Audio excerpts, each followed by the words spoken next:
Good evening and welcome to an all-new episode of WTFriday.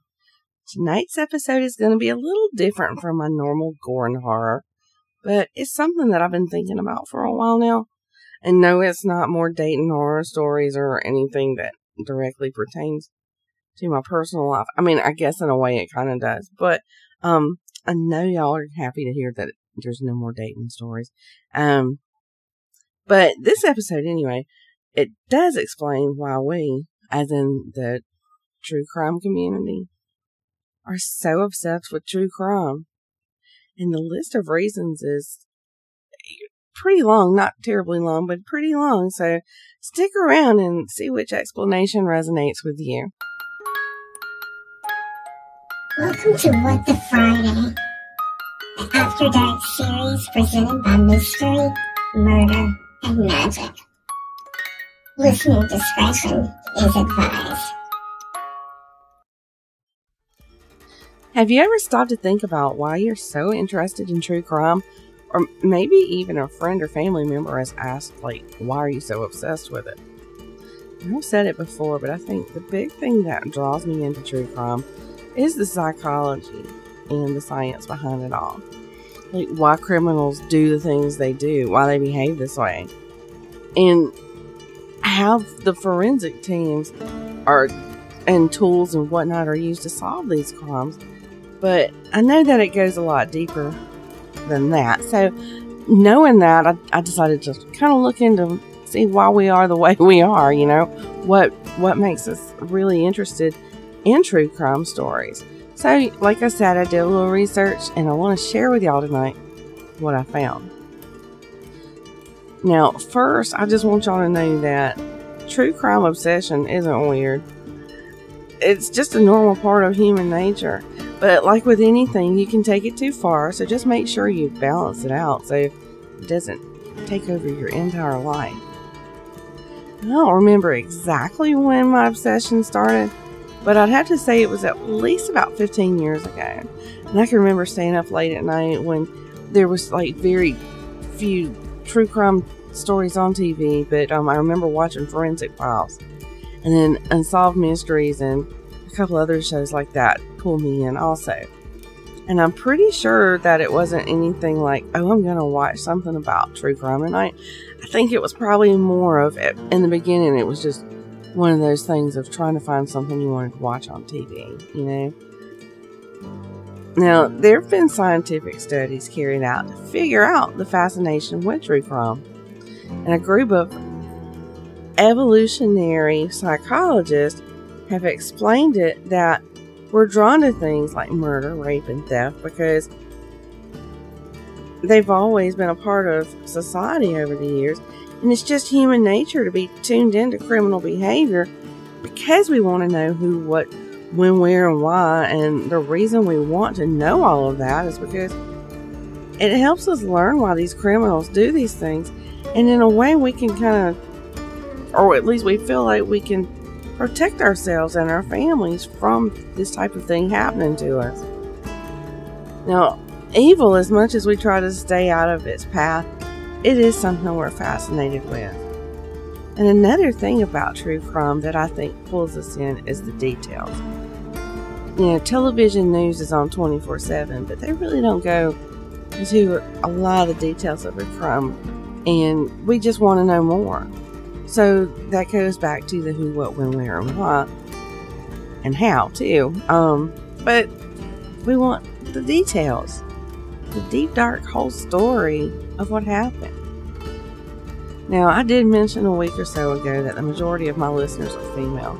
And it just so happens that it is a statistic that is widespread through the true crime community. Back in 2010, a study was carried out by the University of Illinois at Urbana-Champaign, and it found that women were more drawn to true crime than men. And that could be because the majority of the victims in all of the true crime stories that we watch, the majority of those victims are female. So it's easy for us to identify with them. And then there's this, and this is strictly my opinion. Don't come from any research, but I think a lot of women are drawn to that bad boy type.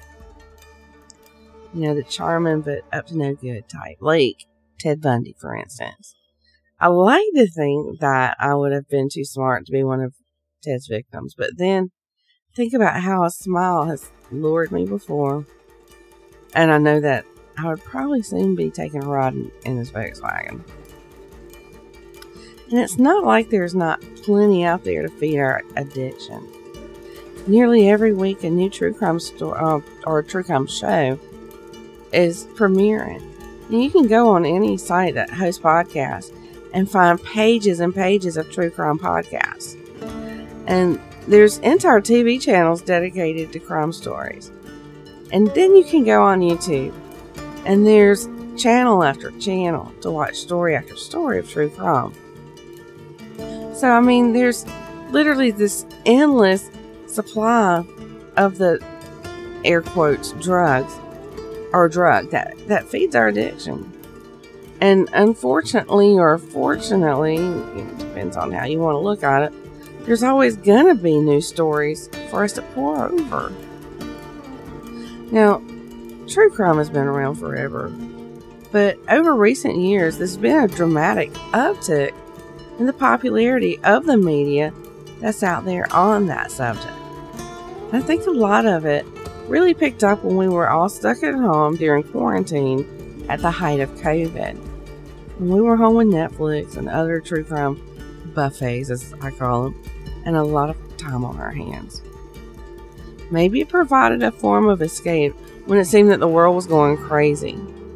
And the cool thing about the surge in popularity is that now we have a ton of internet sleuths solving crimes and mysteries that couldn't or hadn't been solved by the police. And then there's that morbid curiosity. It's like, how when you're driving by a wreck on the side of the road, we know that we should look away, but we just can't. It gives us a sense that things could be a lot worse. And there's also the fact that a lot of people get some sort of sense of pleasure from other people's suffering. They feel better about themselves. And that's not to say that the people who feel this way are actually getting off from someone else's misfortune. They're just glad it's not happening to them. Now, for others, listening to true crime podcasts and watching true crime shows and documentaries is therapeutic. Especially if you've ever been the victim of a crime. It gives you somebody to relate to, like with something that has been through something that's similar to what you went through. So there's that comfort. It's that, this person gets it. That provides some of us with a sense of comfort and gives a feeling of inclusion. Now, I mentioned earlier that for some of us, we have that feeling of we're glad it's not happening to us. We're glad we're not the victim. But on the other side of that, some of us are glad that we're not criminals. We're glad we didn't act out in the heat of the moment. And we've all had those moments where we want to react irrationally. Probably even have had or have even said some things we didn't mean.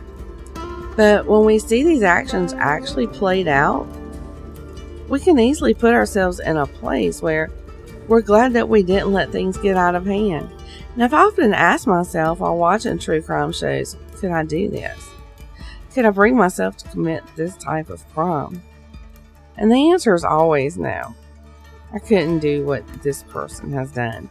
But I think it's a healthy way to learn about yourself and what you're capable of doing in a criminal sense. Then, some of us are adrenaline junkies. It can be compared with that feeling you get when you ride a roller coaster. Some of us live for that thrill. Or maybe it's that we like being scared to death, but not really being in actual danger. I mean, there's plenty of horror movies out there for us to watch. Those are usually based on slasher type characters, and we know that's something that we really won't ever run to in our lives. But serial killers and rapists and other criminals, those are the real dangers out there. And it's something that we could possibly encounter. Those are the real life monsters. And watching these documentaries or listening to podcasts, it allows us to do this deep diving into those scenarios, all from the safety and comfort of our homes, our cars.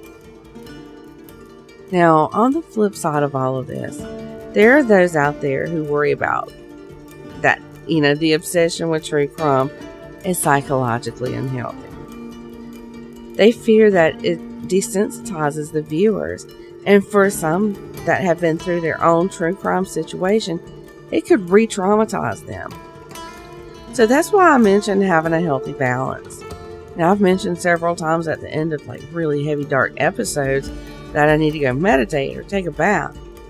I find it very important that after I've talked about heinous crimes, to do something to release that from my mind and body. That can become overwhelming if you dwell on it. So do something to clear your mind, whether it's a nap, a walk, a bath, meditation, whatever. It's good and important to release it. And psychologists can explain our obsession with the true crime world in many ways. But y'all, I think it comes down to curiosity. Whether it's innocent or morbid, we all have a sense of curiosity, much like we had when we were little children. We need to know what happened, or what could happen, and why it happened, and who did it. And there's absolutely nothing wrong with it or weird about it. Now, did any of this make sense to you guys? Because,